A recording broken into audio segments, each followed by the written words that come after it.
This is a tale of intrigue, state secrets, undercover operations, a sexy seductress, and betrayal. A classic spy story. The story of Mordecai Vanunu, the insider who had the guts to reveal the truth. The proof perfect that Israel produces weapons of mass destruction, nuclear weapons. It begins back in 1986 and spans the globe with a stopover here in Australia.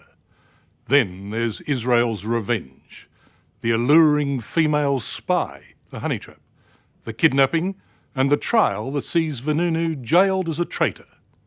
Well, now he's technically a free man, but Mordecai Vanunu is still very much a prisoner of the state. Here at St. George's Cathedral in Jerusalem, Mordecai Vanunu enjoys ringing the bells. It's part of his daily routine now that he's a free man. Well, sort of free. From here, he also enjoys looking down on Israel's Supreme Court, the one that sentenced him to 18 years. He likes the thought that his ringing of these Christian bells might disturb the Jewish judges. I sacrificed my freedom because I knew if I will not do it, no one else will do it.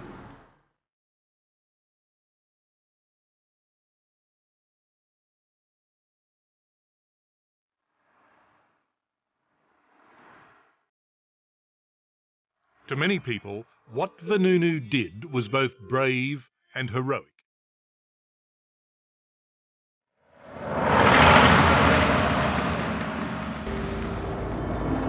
There's something crazy about this world.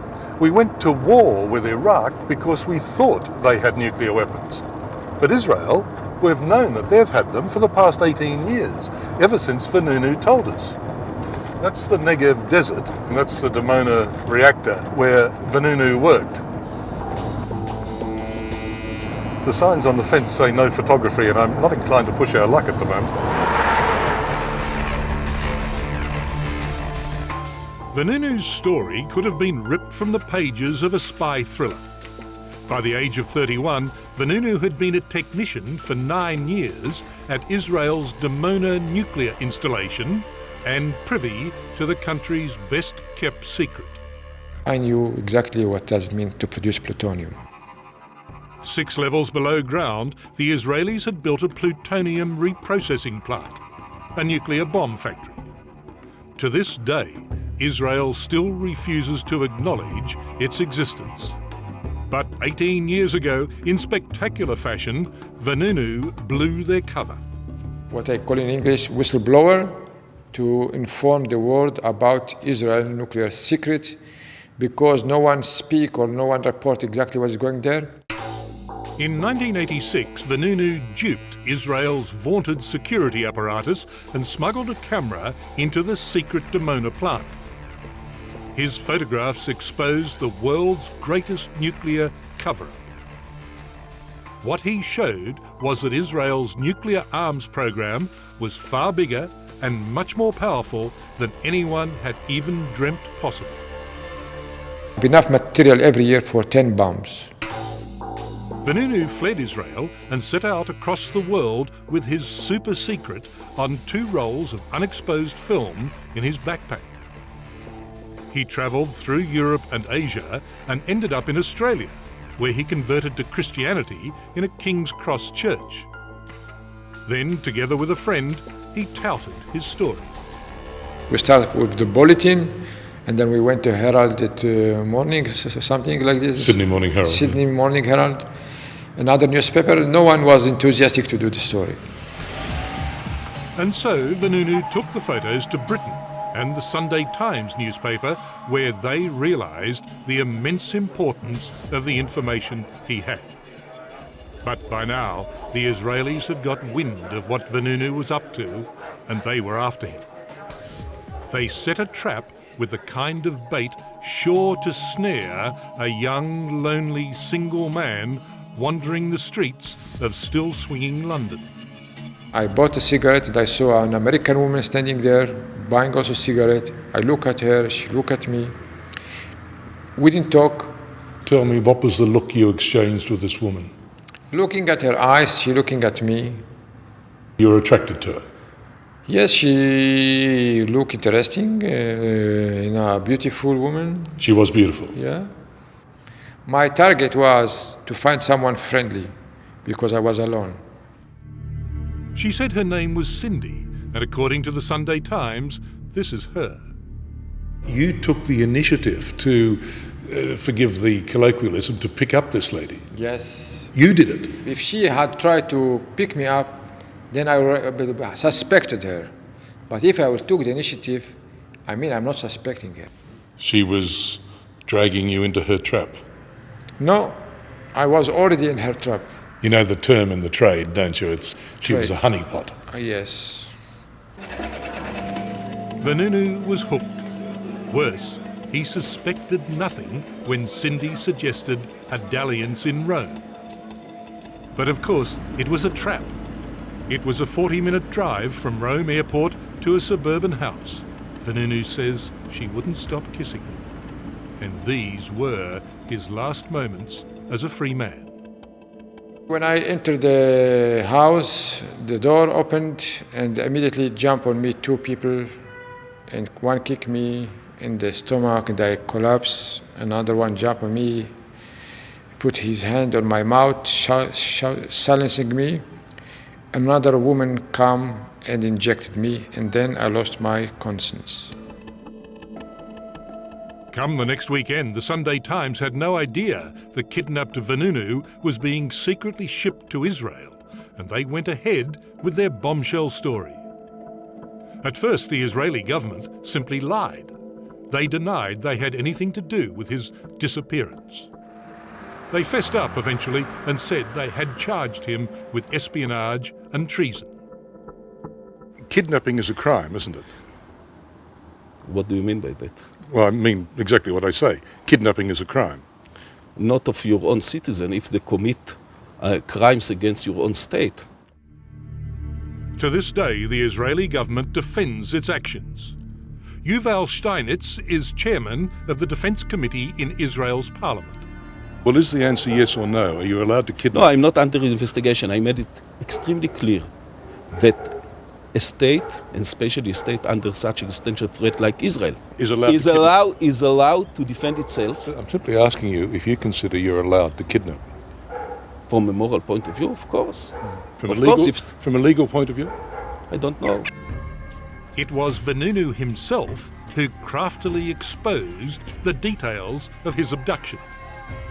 Surreptitiously, he wrote and concealed the basic facts on the palm of his hand, and at the critical moment flashed it to the media as he was driven to trial.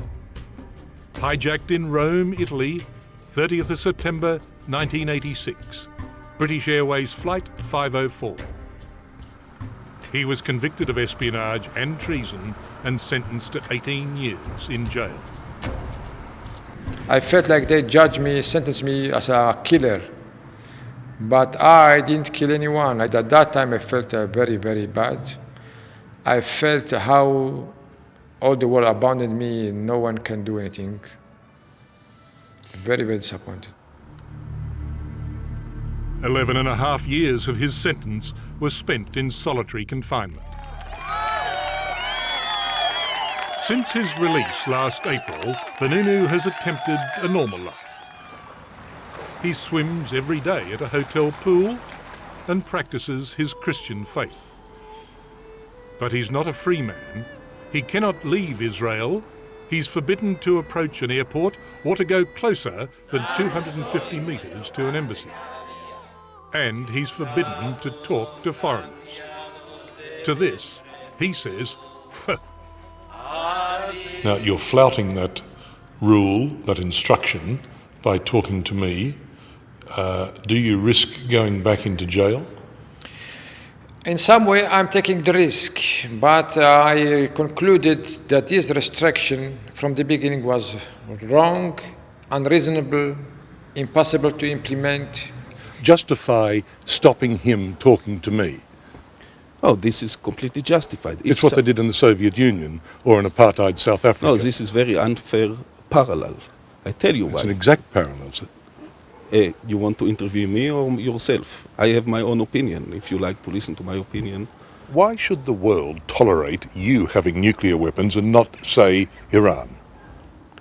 First, again, we never admitted to have such weapons. But the very comparison is, I must say, it's very insulting, and I tell you why.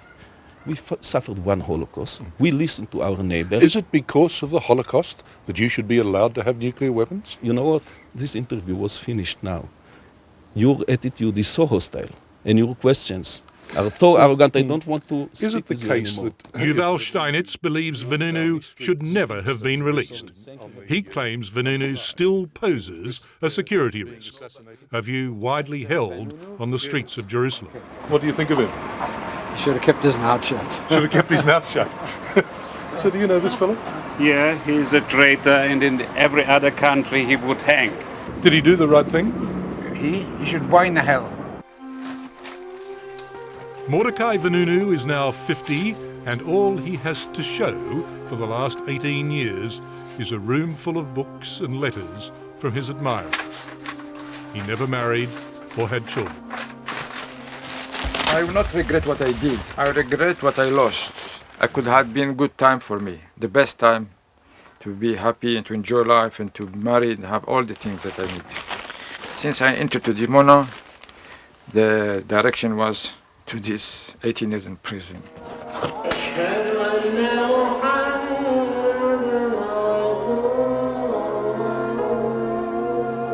What do you want now?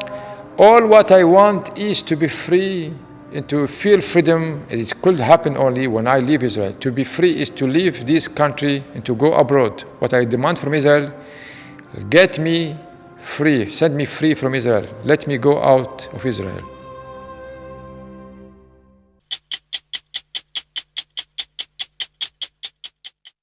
Hello, I'm Sarah Arbo. Thanks for watching 60 Minutes Australia. Subscribe to our channel now for brand new stories and exclusive clips every week. And don't miss out on our Extra Minutes segments and full episodes of 60 Minutes on 9now.com.au and the 9Now app.